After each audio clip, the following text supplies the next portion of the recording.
story about the tree, and I'll briefly tell it a little bit later, but this is such a special tree. Please welcome Marissa Rubin. I'm not as prepared as the other speakers, but I do write a lot of poetry, and when I was going over my poems, I discovered that most of them have something about trees in them. So what I did, instead of writing a new poem, is I just took little excerpts of things I had written about trees from the poem, and I'll just read those. 1. The deep center of a giant redwood, year after year, trees circle and tower, sacred, indestructible, deep center of the redwood tree. 2. The dense ficus trees are curved bookends. 3. In the backyard, between alleys, a chain link fence, patterned like a black woman's hairnet, stands behind a small willow tree, ensconced in cement, yet happy in sunlight. Those are for all the trees that are in the cities that are surrounded by cement.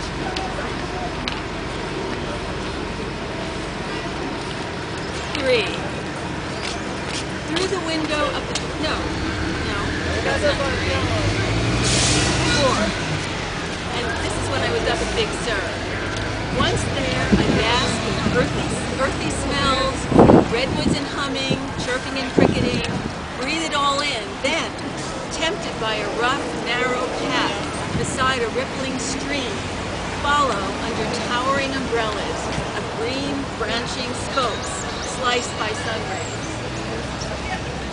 5. And I'm on the blue bus a lot, but I see trees through the windows of the blue bus. The wrinkled slice of elephant leg through the window of the blue bus. The wrinkled slice of an elephant leg, or is it less exotically a homegrown tree trunk allowed to reach maturity? At night, lampposts compete with slender trees for attention, but cannot lean towards one another or away as we and the trees sometimes do. Yes.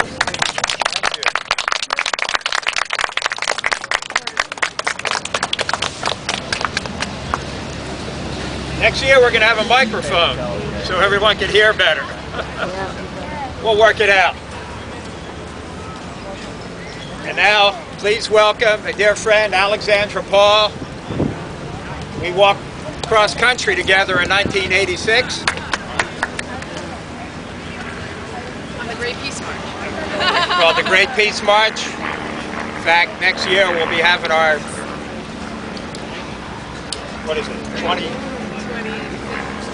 25th anniversary on March 1st. And great actress and host of a wonderful cable show, Earth Day Today? Earth Talk Today. Earth Talk Today. I got thinking about Earth Day. Yeah. Please welcome Alexandra Paul. I just want to say that Oliver North accused me of being a tree hugger once, and he thought he was insulting me, but I actually took it as a compliment. And thanks to Jerry and Marissa, I actually am a tree hugger, and I wish Oliver North could see us here today, especially me, because I'm so proud to be here. I was here at the last tree hugging day, the autumn equinox, and I planned to be here again Next year. or later this year. Next year we're doing it a whole weekend. Oh, great. Well, I'll be here at every tree hugging day because it's magical. Thanks for being here.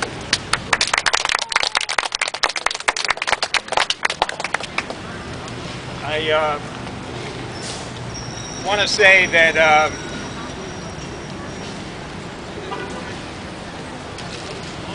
the city started an urban forest task force. They've been meeting for months. And I've gone to a number of the meetings, and they're really doing a good job. There's 7 members of the public.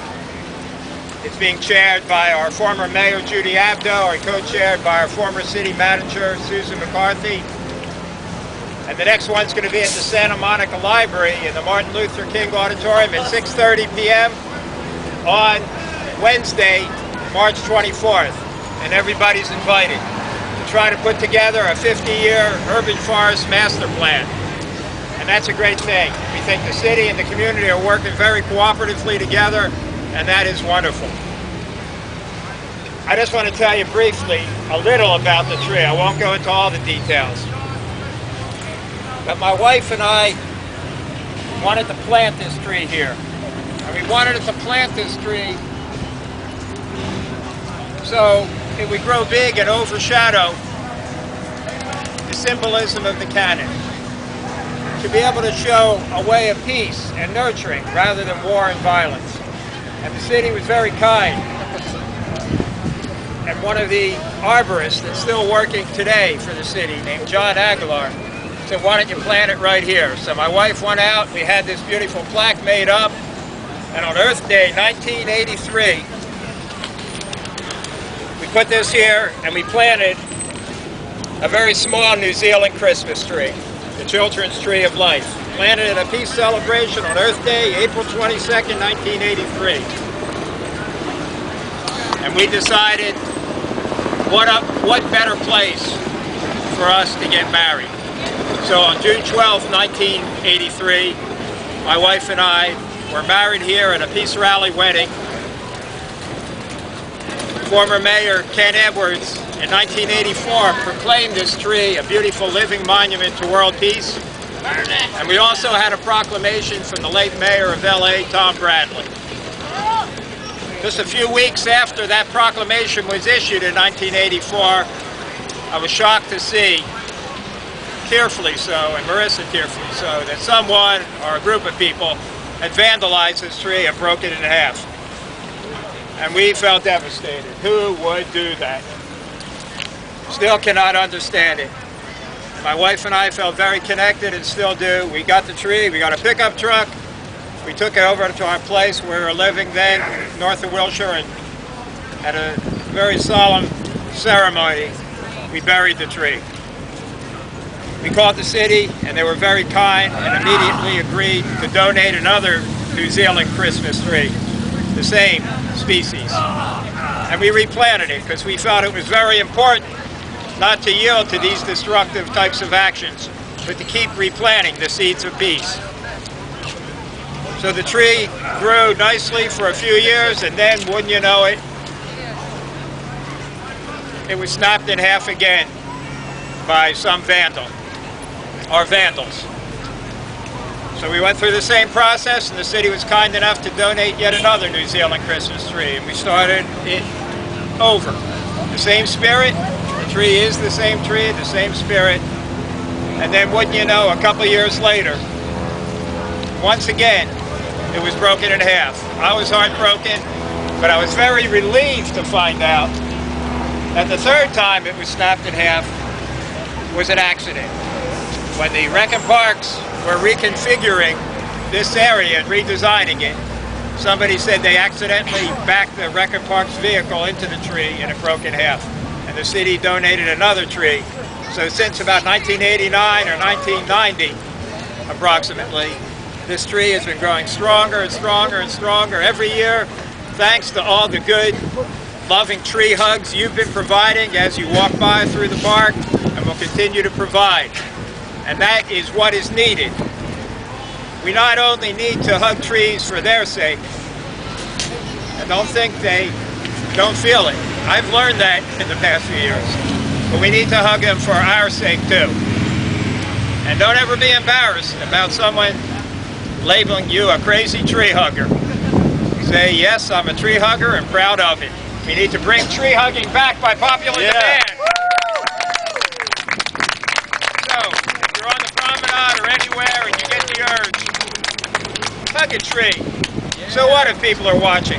Imagine if you smelled a flower and were afraid to do it because someone would label you a crazy flower smeller. Or if you stared at a sunset and someone said, oh, they're these crazy sunset watchers.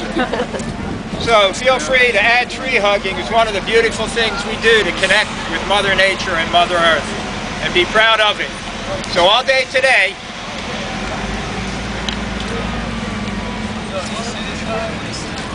take the last of the flyers, and if people ask, tell them about it, tell them what you're doing.